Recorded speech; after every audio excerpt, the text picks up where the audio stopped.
actually going to do a tutorial, I guess it's a tutorial, on what I've learned about natural versus synthetic bristle brushes, and I'm also going to show you my collection of brushes.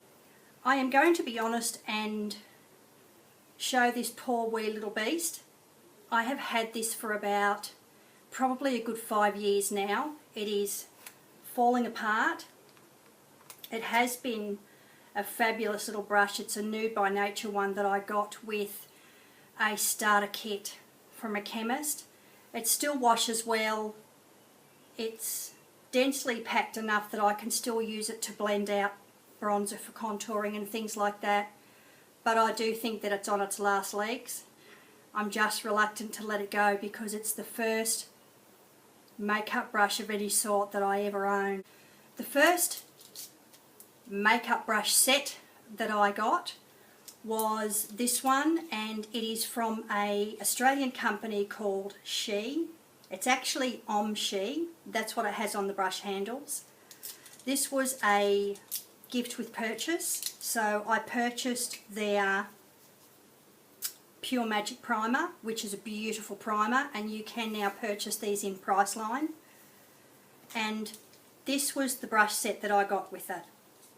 So I basically got a powder brush, which I have to be honest, I don't use. It's very, very coarse. I don't use that. This brush I was using for the foundation, and it really is a nice little brush. It washes beautifully. I've washed it I don't know how many times now. I got the little fan brush, obviously, your eyebrow grooming set, a little angled brush, and then you got a series of this little brush, which would obviously be good for your eyeliner, your gel eyeliner, I guess, or and then a series of eyeshadow brushes. So that was my first kit, and one of the eyeshadow brushes, the handle actually came away from the ferrule. Now, I take very good care of my brushes regardless of how much they cost me, and they all get washed and they do all get placed at an angle when they're drying, so there's no chance of the water going back up the ferrule and ruining the brush. I contacted the company, not really liking my chances of anything happening. To my amazement and absolute delight, they did get back to me. To my delight, they did actually send me out a complete new set of brushes, being this set. The difference between these ones and the original set is obviously the ferrule on the new ones is black, not silver. I got 2 of their powder type brushes. These ones are a little softer, but not a lot softer. They're densely packed enough that I do use them occasionally for putting on finishing powder or dusting powder off my face. I also got the typical eyebrow grooming, a spoolie, which I do use a lot. 2 larger eyeshadow brushes, which I guess are good for blending out. A small one, which I do tend to use to put the eyeshadow on my eyelids. This tiny wee little brush, which I do love, and I actually use this for putting the eyeshadow in the crease. An angled brush, and another one of the sponge tip applicator type brushes. So that bumped my brush setup quite a bit. I've also purchased from Priceline the Essence brushes. These actually aren't bad little brushes. They're very inexpensive. I grabbed 2 of these, which I guess you could call more of the pencil style brushes. You know, they've got a bit of a dome shape to them. These wash well. The only thing I would say against these is they do start out to be quite a reasonable dark purple, and as you can see, the colour washes out of them. They wash nicely. They've lasted me quite a while. This one is obviously the newer of the 2. This one's just starting to fray a tiny little bit, but it's not too bad. This one is for putting on the eyeshadow, so I use those 2 for my crease and this one for putting the eyeshadow on my lids. And then I've also got these two, and these really are lovely soft brushes. This one is your angled one, which I do use for putting on my blush and occasionally doing a little bit of contouring. And this one I just use for applying my setting powder or my finishing powder. Very inexpensive, wash beautifully, and so far are lasting quite well. Neither of them have frayed, they don't shed. So they're ones that you can actually pick up from Priceline. This is BYS. These are very, very obviously synthetic brushes. These wash amazingly well, hold their shape really well. Now they do actually state on the handles what they suggest you use them for. That's the concealer brush. So it's taller, it's tapered a little bit with a rounded tip. This one is the eyeshadow brush. That one, it's small enough that I use it to put the eyeshadow on my eyelids, but it's also just a nice size that I can use it for blending.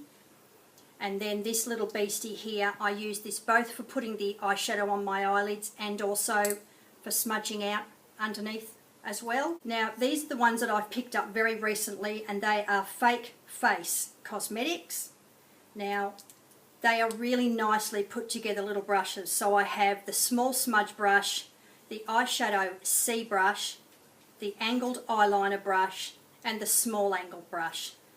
I haven't used the angled eyeliner brush yet. I do plan to use it.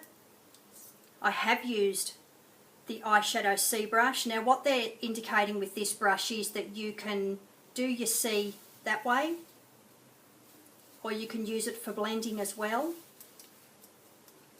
This is a superb little brush. This is the small smudge brush, and it's a tiny wee little thing.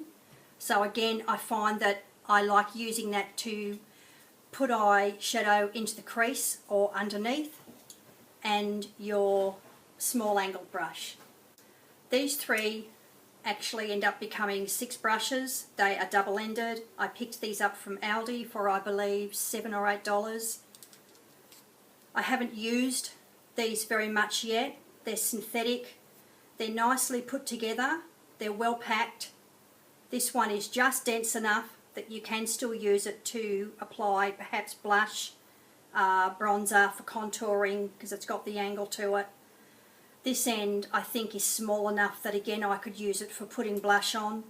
You've got your angle at this end and your small eyeshadow at that end. The only brush I do have that is obviously a higher end one is one of the Real Techniques brushes.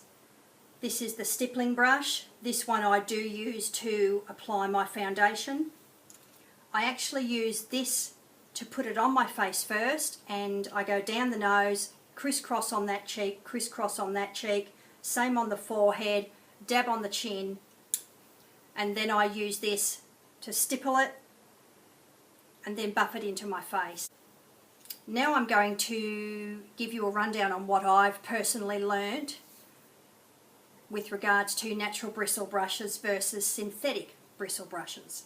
I don't have any natural bristle brushes, unfortunately, so I can't compare them.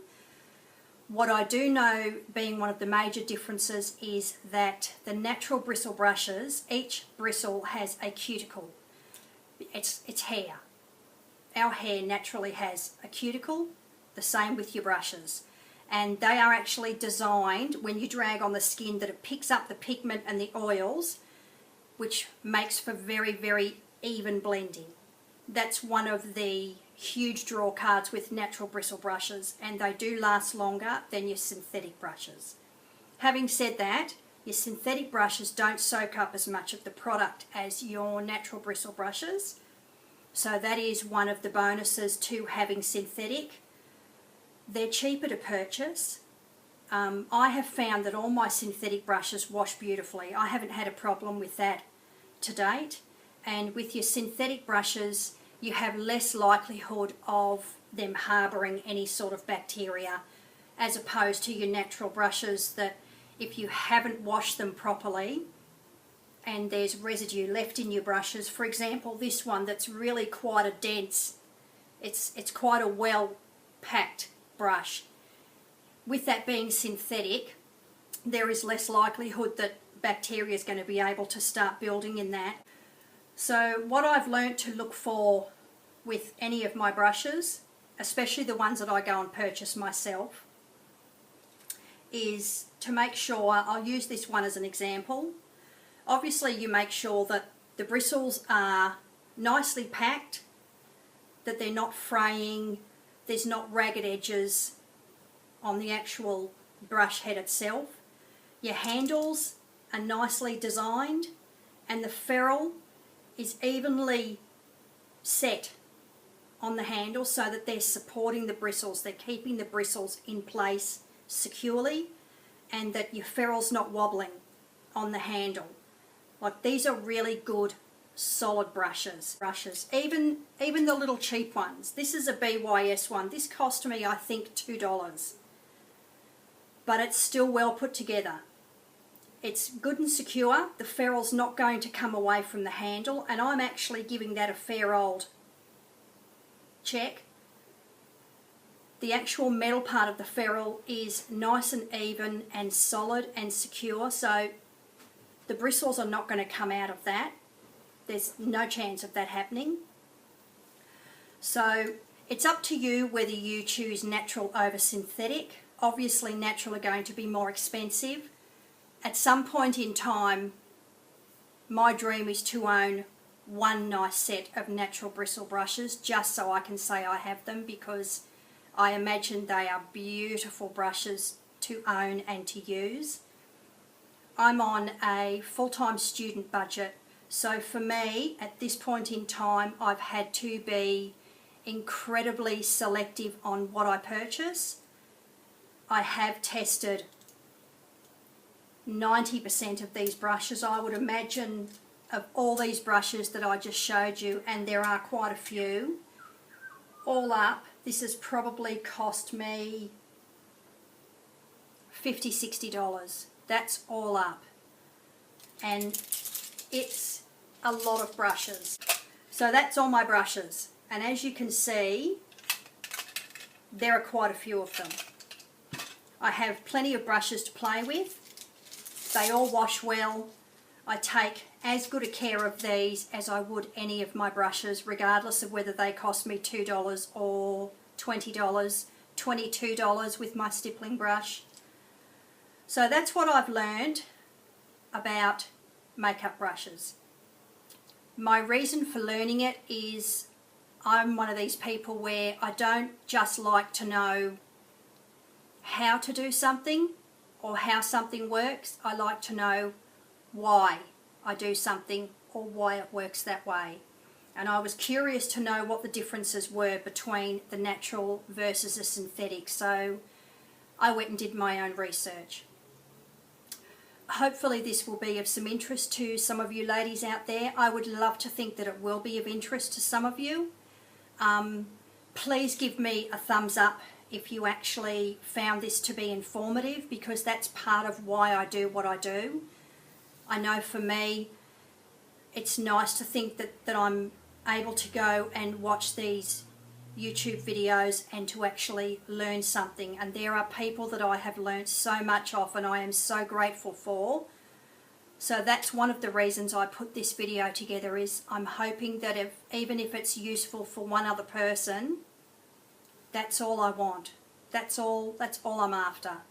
I'm learning and I want to pay it forward, and I want to help other people to learn.